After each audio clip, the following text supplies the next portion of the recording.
ആകാശവാണി.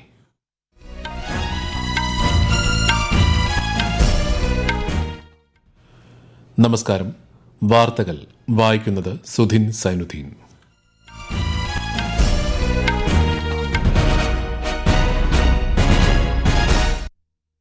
പ്രധാന വാർത്തകൾ. അടിയന്തരാവസ്ഥയുടെ ഓർമ്മയിൽ രാജ്യം ഇന്ന് സംവിധാൻ ഹത്യാ ദിവസ് ആചരിക്കുന്നു. ജനാധിപത്യ മൂല്യങ്ങളുടെ സംരക്ഷണത്തിനായി ഉറച്ചു നിന്നവർക്ക് ശ്രദ്ധാഞ്ജലി അർപ്പിച്ച് ഉപരാഷ്ട്രപതിയും പ്രധാനമന്ത്രിയും ഉൾപ്പെടെയുള്ള പ്രമുഖർ. പുതുക്കിയ ഉഡാൻ പദ്ധതി ഉടൻ ആരംഭിക്കുമെന്നും 100ഓളം പുതിയ വിമാനത്താവളങ്ങളുടെ വികസനത്തിന് പിന്തുണ നൽകുമെന്നും കേന്ദ്രമന്ത്രി റാംമോഹൻ നായിഡു. ഊർജ്ജ സംവിധാനങ്ങൾ കെട്ടിപ്പടുക്കുന്നതിനായി ബ്രിക്സ് രാജ്യങ്ങൾ തമ്മിലുള്ള സഹകരണം ശക്തിപ്പെടുത്തണമെന്ന് കേന്ദ്ര ഊർജ്ജ മന്ത്രി മനോഹർ ലാൽ. കേരളത്തിൽ സെൻസസ് 2027ന്റെ ഭാഗമായുള്ള സെൽഫ് എന്യൂമറേഷനുള്ള അവസരം ഇനി 5 ദിവസം കൂടി. വെനസ്വേലയിൽ ഭൂകമ്പത്തിൽ 32 മരണം, 700-ലധികം പേർക്ക് പരിക്ക്. അനുശോചനം അറിയിച്ച് പ്രധാനമന്ത്രി നരേന്ദ്രമോദി. ICC വനിതാ 2020 ലോകകപ്പിൽ ഇന്ന് ഇന്ത്യ ബംഗ്ലാദേശിനെ നേരിടും. വാർത്തകൾ വിശദമായി. 1975 അടിയന്തരാവസ്ഥയിൽ ജനാധിപത്യ മൂല്യങ്ങൾ സംരക്ഷിക്കുന്നതിൽ ഉറച്ചുനിന്ന എല്ലാ ധീര വ്യക്തിത്വങ്ങൾക്കും ഉപരാഷ്ട്രപതി CP രാധാകൃഷ്ണൻ, പ്രധാനമന്ത്രി നരേന്ദ്രമോദി, ആഭ്യന്തരമന്ത്രി അമിത്ഷാ തുടങ്ങിയ പ്രമുഖർ ശ്രദ്ധാഞ്ജലി അർപ്പിച്ചു. ഭരണഘടനാ മൂല്യങ്ങൾ കഠിനമായി പരീക്ഷിക്കപ്പെട്ട ഒരു കാലഘട്ടത്തിന്റെ ഗൌരവമേറിയ ഓർമ്മപ്പെടുത്തലായി അടിയന്തരാവസ്ഥ നിലകൊള്ളുന്നുവെന്ന് ശ്രീ രാധാകൃഷ്ണൻ സമൂഹമാധ്യമത്തിൽ കുറിച്ചു. ഇന്ത്യൻ ചരിത്രത്തിലെ ഏറ്റവും കറുത്ത അധ്യായങ്ങളിലൊന്നായി ഈ ദിനത്തെ പ്രധാനമന്ത്രി സമൂഹമാധ്യമത്തിൽ വിശേഷിപ്പിച്ചു. അടിയന്തരാവസ്ഥ ഭരണഘടനയ്ക്കെതിരായ നേരിട്ടുള്ള ആക്രമണമായിരുന്നുവെന്ന് ശ്രീ മോദി പറഞ്ഞു. ഈ ദിനം സംവിധാൻ ഹത്യാ ദിവസായി മോദി സർക്കാർ ആചരിക്കുന്നതിന്റെ പിന്നിൽ ജനാധിപത്യത്തിനും ഭരണഘടനയ്ക്കും മേൽ ഇത്തരമൊരു ആക്രമണം വീണ്ടും ആവർത്തിക്കപ്പെടരുതെന്ന ഉദ്ദേശത്തോടെയാണെന്നും കേന്ദ്ര ആഭ്യന്തരമന്ത്രി അമിത്ഷാ പ്രസ്താവിച്ചു. കേന്ദ്രമന്ത്രി പീയൂഷ് ഗോയലിന്റെ 3 ദിവസത്തെ UK സന്ദർശനത്തിന് ഇന്ന് തുടക്കം. ഇന്ത്യ UK സമഗ്ര സാമ്പത്തിക വ്യാപാര കരാർ അടുത്ത മാസം 15-ന് പ്രാബല്യത്തിൽ വരാനിരിക്കെയാണ് സന്ദർശനം. UKയുടെ വ്യാപാര വ്യവസായ സ്റ്റേറ്റ് സെക്രട്ടറി പീറ്റർ കൈലുമായി കേന്ദ്രമന്ത്രി പീയൂഷ് ഗോയൽ ഉഭയകക്ഷി കൂടിക്കാഴ്ച നടത്തും. ലണ്ടനിൽ നടക്കുന്ന ഇന്ത്യ ഗ്ലോബൽ ഫോറത്തിന്റെ ഉദ്ഘാടന പ്ലീനറി സെഷനിൽ ശ്രീ ഗോയൽ സംസാരിക്കും. ഉത്തർപ്രദേശിലെ വാരാണസി ലാൽ ബഹദൂർ ശാസ്ത്രി അന്താരാഷ്ട്ര വിമാനത്താവളത്തിൽ നിന്നുള്ള ആദ്യ EC കണക്ട് വിമാന സർവീസ് കേന്ദ്ര വ്യോമയാന മന്ത്രി കെ റാംമോഹൻ നായിഡു ഉദ്ഘാടനം ചെയ്തു. ഡൽഹി വഴി വാരാണസിയിൽ ലോകവുമായി ബന്ധിപ്പിക്കുന്ന ആദ്യ ഹബ് ആൻഡ് സ്പോക്ക് സർവീസാണിത്. പുതുക്കിയ ഉഡാൻ പദ്ധതി ഉടൻ ആരംഭിക്കുമെന്നും ഇത് അടുത്ത 10 വർഷത്തിനുള്ളിൽ 100ഓളം പുതിയ വിമാനത്താവളങ്ങളുടെ വികസനത്തിന് പിന്തുണ നൽകുമെന്നും അദ്ദേഹം വ്യക്തമാക്കി. The number of tourists that are coming here, number of devotees that are coming here, number of people that are coming here is increasing month by month. And in our vision, we also have the new Udan scheme, which is going to come, launch very soon and going to be there for the next 10 years, which is going to help us create 100 new airports through Udan scheme. So you're seeing that we are not at any point of completing the transformation journey. We are going to do this for the next 10 years also. പകർച്ചവ്യാധികൾ, ഭീകരവാദം, കാലാവസ്ഥാ വ്യതിയാനങ്ങൾ എന്നിവ ഉയർത്തുന്ന ഭീഷണികളെ ചെറുക്കാൻ ആഗോള കൂട്ടായ്മ അനിവാര്യമാണെന്ന് വിദേശകാര്യമന്ത്രി S. ജയശങ്കർ. രാജ്യങ്ങൾ പരസ്പര ധാരണയോടെ ഒന്നിച്ച് പ്രവർത്തിക്കുന്നത് അന്താരാഷ്ട്ര തലത്തിൽ സുസ്ഥിരത ഉറപ്പാക്കാനും കൃത്യമായ അജണ്ടകളിലൂടെ പ്രശ്നങ്ങൾ പരിഹരിക്കാനും സഹായിക്കുമെന്ന് അദ്ദേഹം പറഞ്ഞു. ദക്ഷിണ കൊറിയയിൽ നടന്ന Jeju forum four piece and prosperity 2026 പരിപാടിയെ അഭിസംബോധന ചെയ്യുകയായിരുന്നു കേന്ദ്രമന്ത്രി. കപ്പൽ നിർമ്മാണം, ഡിജിറ്റൽ സാങ്കേതികവിദ്യ, ആരോഗ്യം, അടിസ്ഥാന സൌകര്യ വികസനം, പ്രതിരോധം എന്നീ മേഖലകളിൽ ഇന്ത്യയ്ക്കും ദക്ഷിണ കൊറിയയ്ക്കും സംയുക്തമായി വലിയ സംഭാവനകൾ നൽകാൻ സാധിക്കുമെന്നും ശ്രീ ജയശങ്കർ വ്യക്തമാക്കി. ഊർജ്ജ സംവിധാനങ്ങൾ കെട്ടിപ്പടുക്കുന്നതിനായി ബ്രിക്സ് രാജ്യങ്ങൾ തമ്മിലുള്ള സഹകരണം ശക്തിപ്പെടുത്തണമെന്ന് കേന്ദ്ര ഊർജ്ജ മന്ത്രി മനോഹർ ലാൽ. ഗുരുഗ്രാമിൽ നടന്ന 11ാമത് ബ്രിക്സ് ഊർജ്ജ മന്ത്രിമാരുടെ യോഗം ഉദ്ഘാടനം ചെയ്ത് സംസാരിക്കുകയായിരുന്നു അദ്ദേഹം. സുസ്ഥിര വികസന ലക്ഷ്യങ്ങൾ കൈവരിക്കുന്നതിന് ചെലവ് കുറഞ്ഞതും വിശ്വസനീയവും സുസ്ഥിരവുമായ ഊർജ്ജം അനിവാര്യമാണെന്ന് മന്ത്രി പറഞ്ഞു.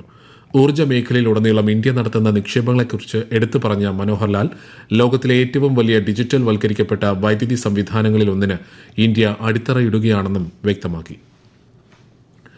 ശക്തമായ ഭൂകമ്പ പരമ്പരയെ തുടർന്ന് വെനസ്വേലയിൽ 32 പേർ മരിച്ചു, 700-ലധികം പേർക്ക് പരിക്കേറ്റു. ഇന്ന് രാവിലെ വെനസ്വേലയുടെ തലസ്ഥാനമായ കാരക്കാസിലും പരിസര പ്രദേശങ്ങളിലുമായി 7.2, 7.5 തീവ്രത രേഖപ്പെടുത്തിയ ഭൂചലനങ്ങളാണ് ഉണ്ടായത്. ഇതിനെ തുടർന്ന് രാജ്യത്ത് അടിയന്തരാവസ്ഥ പ്രഖ്യാപിച്ചതായി Venezuelan acting president Delcy Rodriguez അറിയിച്ചു. ദുരന്തബാധിത പ്രദേശങ്ങളിൽ രക്ഷാ ദുരിതാശ്വാസ പ്രവർത്തനങ്ങൾ തുടരുകയാണ്. ദുരന്തത്തിൽ പ്രധാനമന്ത്രി നരേന്ദ്രമോദി ദുഃഖം രേഖപ്പെടുത്തി. ഇന്ത്യ ദുരന്തബാധിതർക്കൊപ്പമാണെന്നും വെനസ്വേലയ്ക്ക് സാധ്യമായ എല്ലാ സഹായങ്ങളും നൽകുമെന്നും ശ്രീ മോദി സമൂഹമാധ്യമത്തിൽ കുറിച്ചു. ജപ്പാന്റെ വടക്കൻ മേഖലയിലും ഇന്ന് ഭൂചലനം അനുഭവപ്പെട്ടിരുന്നു. കേന്ദ്രീയ വിദ്യാലയങ്ങൾക്കായുള്ള 2025-26 36ാമത് ദേശീയ യുവജന പാർലമെന്റ് മത്സരത്തിന്റെ സമ്മാനദാനം ഇന്ന് ന്യൂഡൽഹിയിൽ പാർലമെന്ററി കാര്യ സഹമന്ത്രി അർജുൻ റാം മേഘ്വാൾ നിർവഹിക്കും. ദേശീയതലത്തിൽ 1ാം സ്ഥാനം നേടിയ ന്യൂഡൽഹി ഡോക്ടർ രാജേന്ദ്ര പ്രസാദ് കേന്ദ്രീയ വിദ്യാലയത്തിന് സർദാർ വല്ലഭായ് പട്ടേൽ റണ്ണിംഗ് പാർലമെന്ററി ഷീൽഡും ട്രോഫിയും സമ്മാനിക്കും. പ്രാദേശിക തലത്തിൽ കേരളത്തിൽ നിന്നും തിരുവനന്തപുരം പള്ളിപ്പുറം കേന്ദ്രീയ വിദ്യാലയത്തിനും പുരസ്കാരം ലഭിക്കും. ഈ വാർത്തകൾ ആകാശവാണിയിൽ നിന്ന്. ആകാശവാണി വാർത്തകളും വാർത്താ അധിഷ്ഠിത പരിപാടികളും All India Radio News Thiruvananthapuram YouTube ചാനലിലും All India Radio News Thiruvananthapuram Facebook പേജിലും AIR ന്യൂസ് _ ഇൻസ്റ്റഗ്രാം അക്കൌണ്ടിലും AIR ന്യൂസ് _ TVM എക്സ് ഹാൻഡിലും ലഭ്യമാണ്. ലഹരിക്കെതിരായ പോരാട്ടത്തിൽ കേരളം ഒന്നാകെ അണിചേരണമെന്ന് ആഭ്യന്തരമന്ത്രി രമേശ് ചെന്നിത്തല.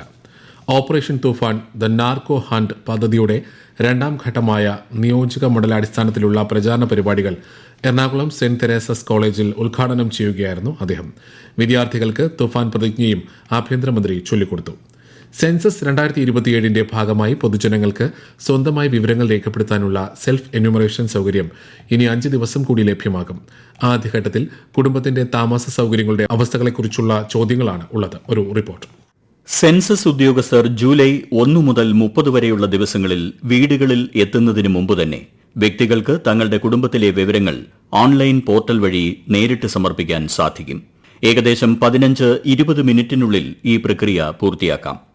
se.census.gov.in എന്ന പോർട്ടലിലാണ് വിവരങ്ങൾ സമർപ്പിക്കേണ്ടത്. സംസ്ഥാനം തിരഞ്ഞെടുത്ത ശേഷം കുടുംബനാഥന്റെ പേരും മൊബൈൽ നമ്പറും നൽകി രജിസ്റ്റർ ചെയ്ത് വിവരങ്ങൾ സമർപ്പിക്കാം. തുടർന്നു വരുന്ന ചോദ്യങ്ങൾക്ക് കൃത്യമായ വിവരങ്ങൾ രേഖപ്പെടുത്തി ഫോം സമർപ്പിക്കുക. സമർപ്പിക്കുമ്പോൾ Hൽ തുടങ്ങുന്ന 11 അക്കങ്ങളുള്ള സെൽഫ് എന്യൂമറേഷൻ ID ലഭിക്കും. ഈ ID SMS വഴിയും ഇമെയിൽ വഴിയും ലഭ്യമാകും. തിരുത്തൽ ആവശ്യമുണ്ടെങ്കിൽ എന്യൂമറേറ്റർ വീടുകൾ സന്ദർശിക്കുന്ന സമയത്ത് ചെയ്യാവുന്നതാണ്. കുടുംബത്തിലെ ഓരോ വ്യക്തികളെയും കുറിച്ചുള്ള വിവരങ്ങൾ 2027 ഫെബ്രുവരിയോടെ നടക്കുന്ന 2ാം ഘട്ടത്തിലാണ് ഉണ്ടാവുക. News desk Akashvani.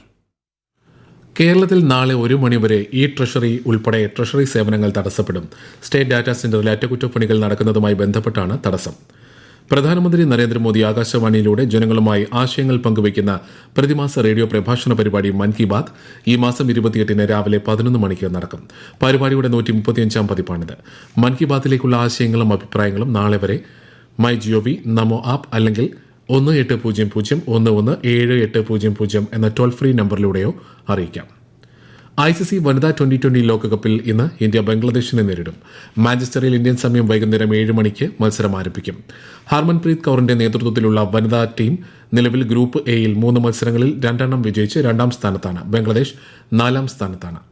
ഫിഫ ലോകകപ്പ് ഫുട്ബോൾ ഗ്രൂപ്പ് എയിൽ ദക്ഷിണാഫ്രിക്ക ദക്ഷിണ കൊറിയയെ ഏകപക്ഷീയമായ 1 ഗോളിന് പരാജയപ്പെടുത്തി. മറ്റൊരു മത്സരത്തിൽ ചെക്ക് റിപ്പബ്ലിക്കിനെ എതിരില്ലാത്ത 3 ഗോളിന് കീഴടക്കി മെക്സിക്കോ നോക്കൌട്ട് റൌണ്ടിൽ പ്രവേശിച്ചു.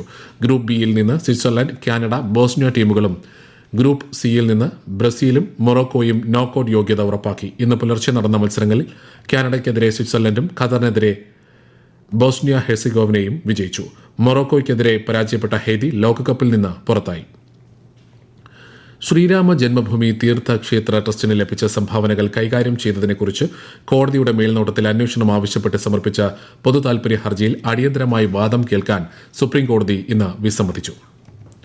പ്രധാന വാർത്തകൾ വീണ്ടും. അടിയന്തരാവസ്ഥയുടെ ഓർമ്മയിൽ രാജ്യം ഇന്ന് സംവിധാൻ ഹത്യാ ദിവസ് ആചരിക്കുന്നു. ജനാധിപത്യ മൂല്യങ്ങളുടെ സംരക്ഷണത്തിനായി ഉറച്ചുനിന്നവർക്ക് ശ്രദ്ധാഞ്ജലി അർപ്പിച്ച് ഉപരാഷ്ട്രപതിയും പ്രധാനമന്ത്രിയും ഉൾപ്പെടെയുള്ള പ്രമുഖർ. പുതുക്കിയ ഉഡാൻ പദ്ധതി ഉടൻ ആരംഭിക്കുമെന്നും 100ഓളം പുതിയ വിമാനത്താവളങ്ങളുടെ വികസനത്തിന് പിന്തുണ നൽകുമെന്നും കേന്ദ്രമന്ത്രി റാംമോഹൻ നായിഡു. ഊർജ്ജ സംവിധാനങ്ങൾ കെട്ടിപ്പടുക്കുന്നതിനായി ബ്രിക്സ് രാജ്യങ്ങൾ തമ്മിലുള്ള സഹകരണം ശക്തിപ്പെടുത്തണമെന്ന് കേന്ദ്ര ഊർജ്ജമന്ത്രി മനോഹർ ലാൽ. കേരളത്തിൽ സെൻസസ് 2027ന്റെ ഭാഗമായുള്ള സെൽഫ് എന്യൂമറേഷനുള്ള അവസരം ഇനി 5 ദിവസം കൂടി. വെനസ്വേലയിൽ ഭൂകമ്പത്തിൽ 32 മരണം, 700-ലധികം പേർക്ക് പരിക്ക്. അനുശോചനം അറിയിച്ച് പ്രധാനമന്ത്രി നരേന്ദ്രമോദി. ICC വനിതാ 2020 ലോകകപ്പിൽ ഇന്ന് ഇന്ത്യ ബംഗ്ലാദേശിനെ നേരിടും. വാർത്തകൾ കഴിഞ്ഞു. അടുത്ത വാർത്താ പ്രക്ഷേപണം വൈകിട്ട് 6:30.